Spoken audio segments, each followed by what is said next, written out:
इस वीडियो में हम लोग प्रोजेक्टाइल मोशन का कुछ बेसिक कॉन्सेप्ट्स पढ़ेंगे, ठीक है। और इन्हीं बेसिक कॉन्सेप्ट के आधार पे प्रोजेक्टाइल मोशन का हम लोग विस्तृत अध्ययन करेंगे। क्लियर है, ठीक है। तो प्रोजेक्टाइल मोशन को पढ़ने से पहले हम लोग टाइप्स ऑफ मोशन का एक रिव्यू कर लेते हैं। क्लियर है। तो हमारे पास 3 तरह का मोशन हो सकता है। पहला 1D मोशन हो सकता है, दूसरा 2D मोशन हो सकता है, तीसरा 3D मोशन हो सकता है। क्लियर है। तो 1D मोशन का जो एग्जांपल है, मान लेते हैं कि हमारे पास कोई स्ट्रेट पाथ है। क्लियर है। और इस पाथ पे हमने एक पार्टिकल्स को रखा और यहाँ पे किसी तरह का कोई फ्रिक्शन मौजूद नहीं है, किसी तरह का कोई रेजिस्टेंस मौजूद नहीं है। क्लियर है, ठीक है। तो यहाँ पे हमने एक पार्टिकल को रखा, इस पार्टिकल को हमने एक इनिशियल स्पीड u से इस पाथ के लॉन्ग प्रोजेक्ट कर दिया। क्लियर है। तो यह पार्टिकल u स्पीड के साथ इस पाथ पर मूव करेगा, ठीक है। तो इस पार्टिकल का जो मोशन होगा वह स्ट्रेट लाइन मोशन होगा और इस मोशन को हम लोग बोलेंगे 1 डायमेंशनल मोशन। क्लियर है, ठीक है। 2 डायमेंशनल मोशन को हम लोग 2 पार्ट में डिवाइड करते हैं। पहला जो पार्ट होता है उसको हम लोग बोलते हैं प्रोजेक्टाइल मोशन। क्या बोलते हैं? Projectile motion. और दूसरा जो पार्ट होता है उस पार्ट को बोलते हैं सर्कुलर मोशन। क्लियर है, ठीक है। तो प्रोजेक्टाइल मोशन जो है, यहां से हम लोग देख रहे हैं कि यह जो प्रोजेक्टाइल मोशन है वह 2 डायमेंशनल मोशन है। क्लियर है। तो प्रोजेक्टाइल मोशन के बारे में पहला पॉइंट आपको क्या याद रखना है कि प्रोजेक्टाइल मोशन जो होता है वह 2 डायमेंशनल मोशन होता है। क्लियर है। फर्स्ट लाइन आपको यह याद रखना है कि प्रोजेक्टाइल मोशन जो है वह 2 डायमेंशनल मोशन है। क्लियर है, ठीक है। और 3 डायमेंशनल मोशन का जो एग्जांपल है साउंड वेव। साउंड वेव क्या है? 3 डायमेंशनल मोशन है। क्लियर है।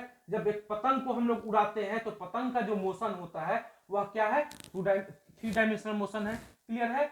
और किसी गैस को हम किसी कंटेनर में डाल दें तो गैस के पार्टिकल्स का जो मोशन होता है वह जिगजैग मोशन होता है और उस पार्टिकल्स के मोशन को हम लोग क्या मानेंगे? 3 डायमेंशनल मोशन मानेंगे। क्लियर है, ठीक है। तो यहां से आप लोग यह एक पॉइंट हमें याद रखना है क्या कि जो प्रोजेक्टाइल मोशन है वह 2 डायमेंशनल मोशन का एक बेस्ट एग्जांपल है। क्लियर है, ठीक है, ओके।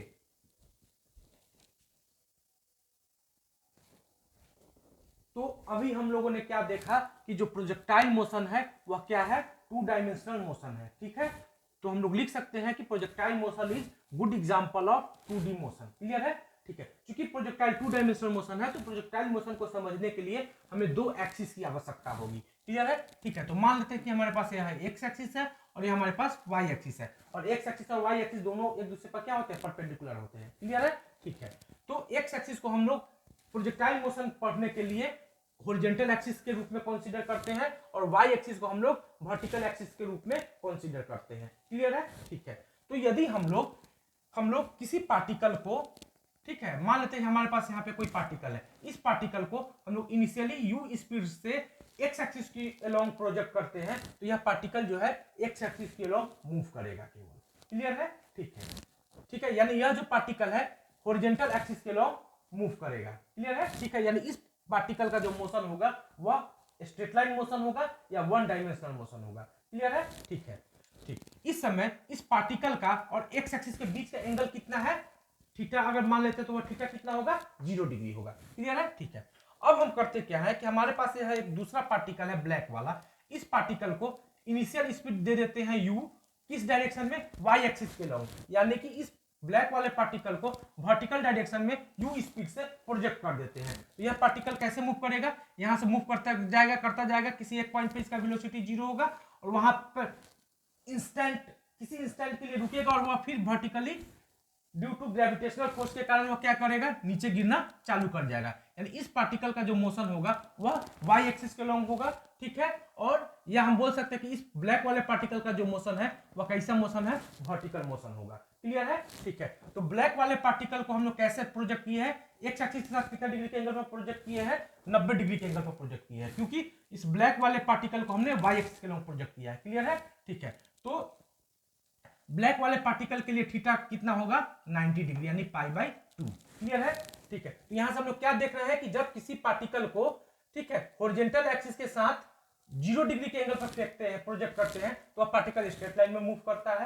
क्लियर है, ठीक है। यदि हम किसी पार्टिकल को हॉरिजॉन्टल एक्सिस से परपेंडिकुलरली प्रोजेक्ट करते हैं तो वह पार्टिकल वर्टिकल एक्सिस के लॉन्ग मूव करता है स्ट्रेट लाइन में। क्लियर है, ठीक है। यानी कि जब हॉरिजॉन्टल एक्सिस के साथ किसी पार्टिकल को का इनिशियल स्पीड हॉरिजॉन्टल एक्सिस के साथ किसी पार्टिकल को हॉरिजॉन्टल एक्सिस के साथ किसी पार्टिकल को 0 डिग्री के एंगल पे प्रोजेक्ट करते हैं तो वह पार्टिकल स्ट्रेट लाइन मूव करेगा, या हॉरिजॉन्टल एक्सिस के साथ किसी पार्टिकल को 90 डिग्री के एंगल पर प्रोजेक्ट करते हैं तो वह पार्टिकल वर्टिकल एक्सिस के अलॉन्ग मूव करेगा स्ट्रेट लाइन में। क्लियर है? ठीक है, ठीक। लेकिन यदि किसी पार्टिकल को, मान लेते हैं कि हमारे पास यहाँ पे कोई पार्टिकल है, किसी पार्टिकल को, ठीक है, हम लोग इस एक्स हॉरिजॉन्टल एक्सिस के साथ किसी एंगल थीटा पर प्रोजेक्ट किया, ठीक है, हमारे पास यहाँ कोई पार्टिकल है, इस पार्टिकल को इस हॉरिजॉन्टल एक्सिस एक्स एक्सिस के साथ किसी एंगल हम लोग कितना पर प्रोजेक्ट करते हैं, थीटा पर प्रोजेक्ट करते हैं,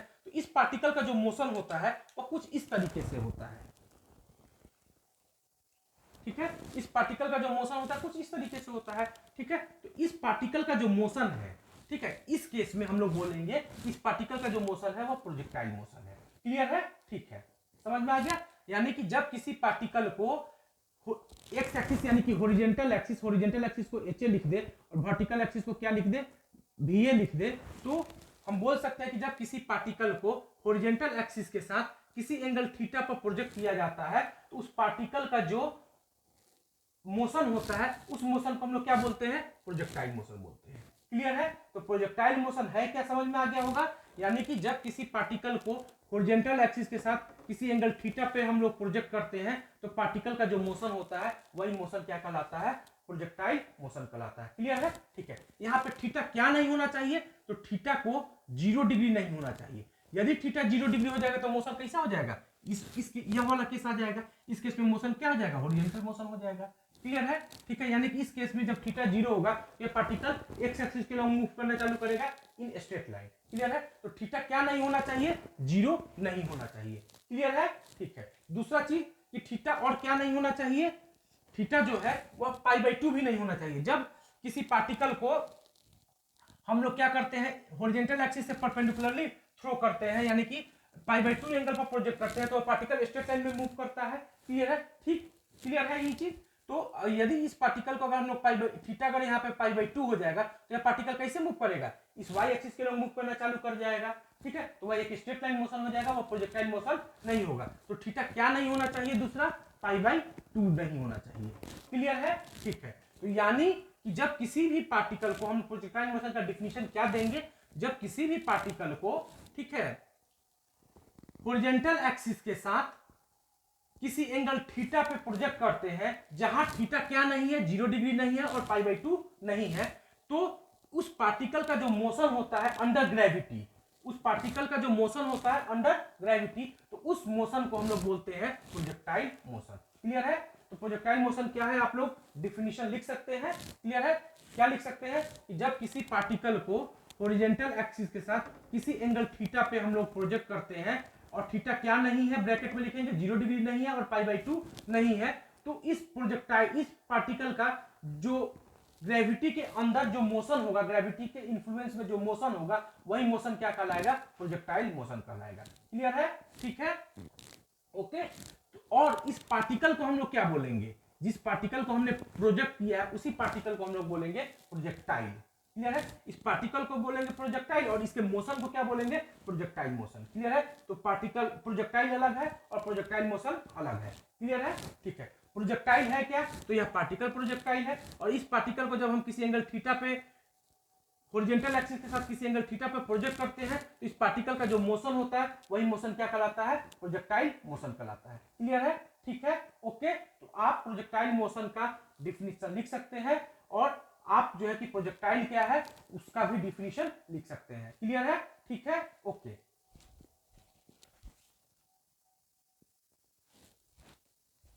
क्लियर है? तो अभी हम लोगों ने प्रोजेक्टाइल है क्या और प्रोजेक्टाइल मोशन है क्या उसका डिफिनीशन सीख लिया है। क्लियर है? अब हम लोग प्रोजेक्टाइल का एक दूसरा डिफिनीशन सीखते हैं। ठीक है, तो इस एग्जांपल में हम लोग क्या सीखा था कि इस पार्टिकल को यदि हॉरिजॉन्टल एक्सिस के साथ थीटा एंगल पर हम लोग प्रोजेक्ट करते हैं तो इस पार्टिकल का जो ग्रेविटी के इन्फ्लुएंस में जो मोशन होता है उस मोशन को हम लोग क्या बोलते हैं, प्रोजेक्टाइल मोशन बोलते हैं और इस पार्टिकल को हम लोग क्या बोलते हैं, प्रोजेक्टाइल बोलते हैं। ठीक है, यह डिफिनीशन है। क्लियर है? ठीक है, तो क्या हमें इस पार्टिकल को फेंकने के लिए किसी तरह का ईंधन का व्यय हुआ है, ईंधन की खपत हुई है? नहीं, इसमें हमने सीधे हाथ से लेके फेंक दिया। ठीक है।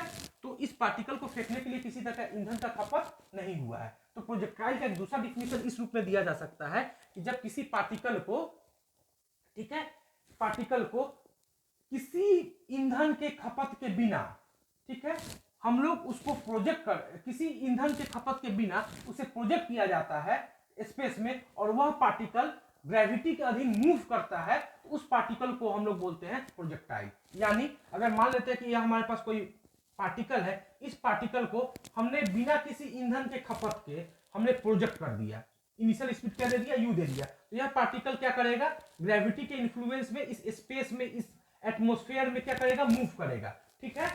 तो इस मूव करता है, ठीक है, तो इस पार्टिकल को हम लोग बोलते हैं प्रोजेक्टाइल। क्लियर है? यानी कि जब किसी भी पार्टिकल को हम लोग क्या करें, किसी भी पार्टिकल को बिना किसी ईंधन के खपत के जब प्रोजेक्ट किया जाता है और वह पार्टिकल ग्रेविटी के इन्फ्लुएंस में स्पेस में मूव करता है, उस पार्टिकल को हम लोग बोलते हैं प्रोजेक्टाइल, और इस पार्टिकल के मोशन को हम लोग क्या बोलते हैं, प्रोजेक्टाइल मोशन। क्लियर है? ठीक है, ओके, ठीक।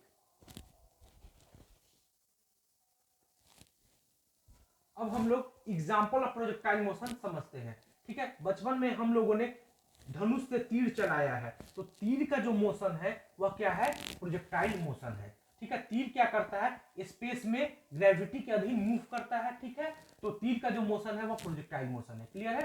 ठीक है, और तीर क्या है, तीर एक प्रोजेक्टाइल है। क्लियर है? ठीक है, और हम लोग दूसरा एग्जांपल ले सकते हैं कि जब हम लोग गोली खेलते हैं थे बचपन में, तो गोली को हम लोग ऐसे किए और इसे टक सीना फेंक दिया, तो गोली का जो मोशन था वो कुछ इस तरीके से होता था। गोली हम लोग यहाँ पे अपना अंगूठा रखे और इसको इसे टक कर दिए, तो गोली कुछ इस पाथ पे मूव करता था। ठीक है, तो गोली का यह जो पाथ होता था वह कौन सा पाथ होता था, गोली का जो मोशन होता था वो कौन सा मोशन होता था, प्रोजेक्टाइल मोशन होता था। और गोली को फेंकने के लिए हमने किसी तरह का ईंधन का खपत किया था नहीं, तो गोली को हम लोग क्या बोलेंगे, प्रोजेक्टाइल बोलेंगे। क्लियर है? ठीक है, तीसरा एग्जांपल ले सकते हैं, जब सचिन तेंदुलकर शोएब अख्तर को आगे बढ़ के छक्का मारता है, तो जैसे ही बैट पर बॉल जो है कि बैट पर लगता है, तो बॉल बैट के हॉरिजॉन्टल एक्सिस के साथ बॉल कितना डिग्री के एंगल पर उसको वेलोसिटी मिल जाता है, थीटा डिग्री के एंगल पर वेलोसिटी मिल जाता है, और बॉल जो है कि कुछ इस तरीके से स्टेडियम के पार चला जाता है 6 रनों के लिए।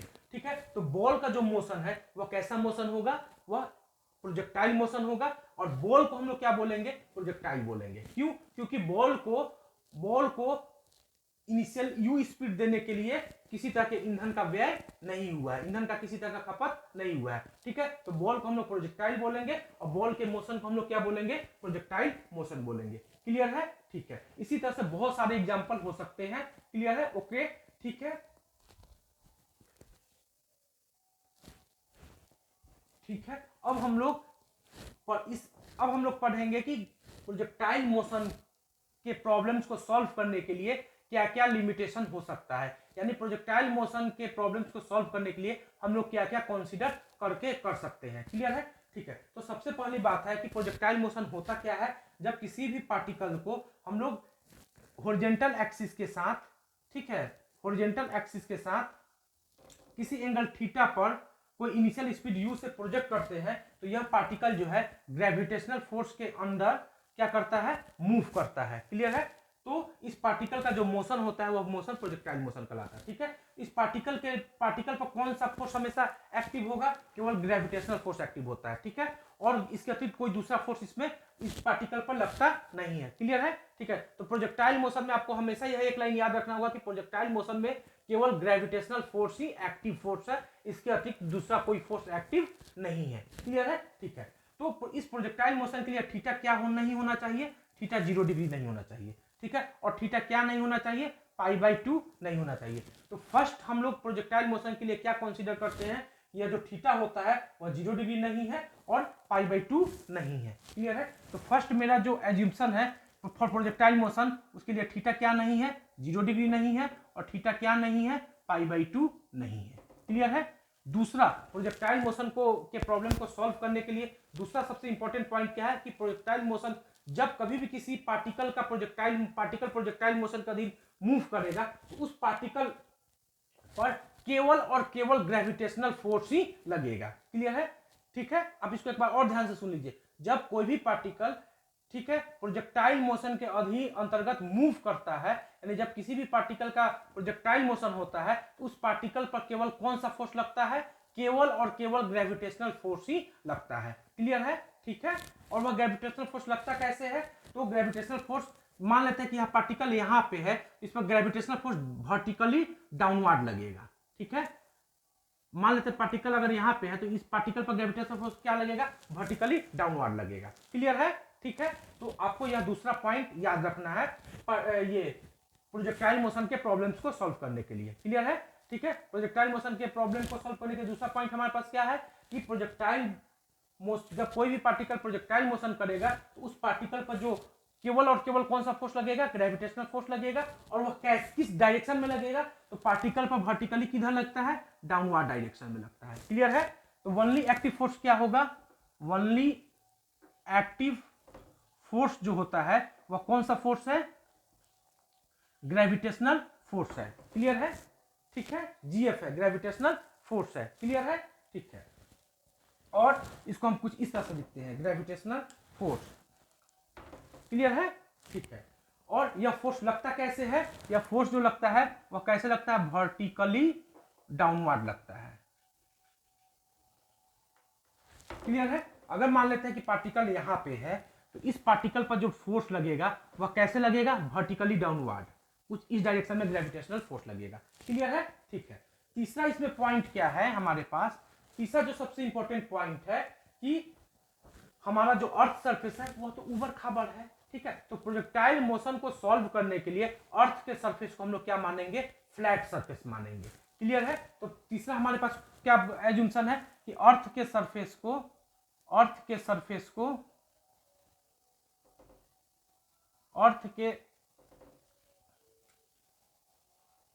को हम लोग क्या मानेंगे, हॉरिजॉन्टल मानेंगे या फ्लैट मानेंगे, सीधे लिखते हैं फ्लैट मानेंगे,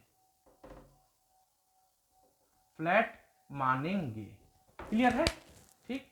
चौथा पॉइंट, ठीक है, चौथा पॉइंट यह होगा कि क्योंकि यह पार्टिकल तो स्पेस में मूव करेगा, जैसे यहां से हम लोग इस पार्टिकल को थीटा एंगल पर प्रोजेक्ट करेंगे तो यहाँ पे तो एयर होगा ना भाई, तो एयर कुछ ना कुछ पार्टिकल पर रेजिस्टिव फोर्स लगाएगा, तो हम लोग उस रेजिस्टिव फोर्स को नेग्लेक्ट करेंगे। ठीक है, तो एयर हो या किसी तरह का कोई रेजिस्टिव फोर्स हो उसको हम लोग क्या करते हैं, नेग्लेक्ट करते हैं। ठीक है, तो चौथा पॉइंट है नेग्लेक्ट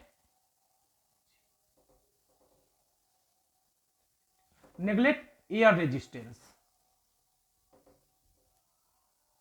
ठीक है, पांचवा पॉइंट।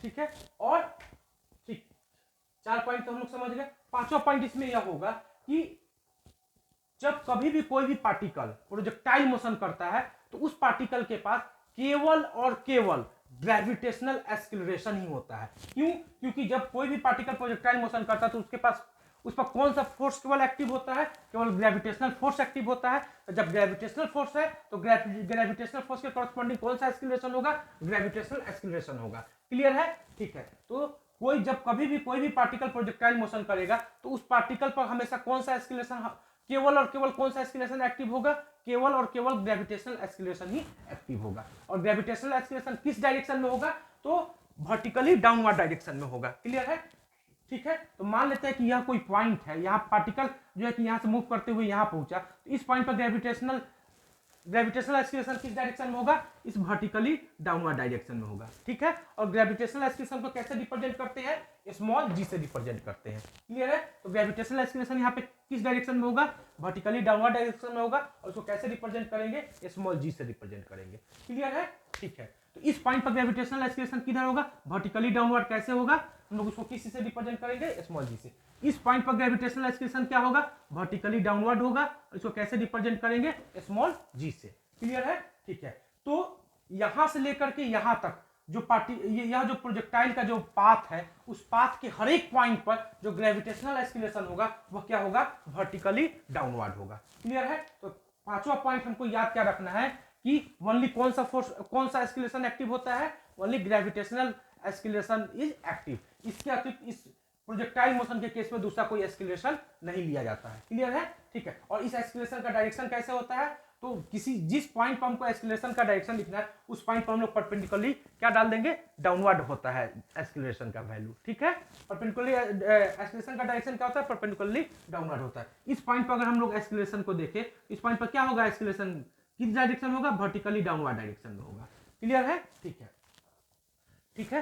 तो हमको पांचवा क्या हम लोग को कंसीडर करना है कि प्रोजेक्टाइल मोशन के केस में पार्टिकल पर लगने वाला केवल कौन सा एक्सीलरेशन होता है, केवल ग्रेविटेशनल एक्सीलरेशन ही एक्टिव होता है, और वह किस डायरेक्शन में लगता है, वह वर्टिकली डाउनवर्ड डायरेक्शन में लगता है। तो only G is active, G active होता है, ठीक है, और यह लगता कैसे है, वर्टिकली डाउनवर्ड। क्लियर है, ठीक है। क्योंकि हम लोग जब ग्रेविटेशन का कॉन्सेप्ट पढ़ेंगे तो उसमें जी को वेरिएबल मानेंगे, क्लियर है। लेकिन जी क्या होता है, जी वेरिएबल होता है, ठीक है, जी क्या होता है, वेरिएबल होता है। लेकिन जब प्रोजेक्टाइल मोशन के प्रॉब्लम्स को सॉल्व करेंगे तो जी को हम लोग क्या मानते हैं, कांस्टेंट मानते हैं। तो पांचवा जो हमारे पास, या जी डाउनवर्ड हो गया, और जो हमारे पास जी पांचवा जो हमारे पास जो कॉन्सेप्ट याद रखना है, पांचवा जो पॉइंट हमें याद रखना है, जी को हम लोग को क्या मानना है, कांस्टेंट लेना है। कब, जब प्रोजेक्टाइल मोशन को हम लोग सॉल्व कर रहे हैं, जी को हम लोग क्या लेंगे, कांस्टेंट लेंगे। क्लियर है, क्लियर है। तो पांचवा पॉइंट हमें क्या याद रखना है, जी क्या होगा, वह कांस्टेंट होगा। क्लियर है, तो ठीक है। तो हमने इस वीडियो में यह सीखा कि प्रोजेक्टाइल है क्या, ठीक है। दूसरा यह पढ़ा कि प्रोजेक्टाइल मोशन है क्या। तीसरा यह पढ़ा प्रोजेक्टाइल मोशन का एग्जांपल क्या है।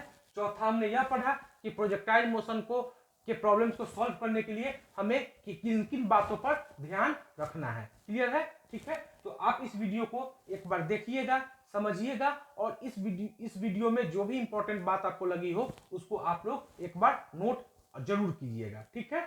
Thank you.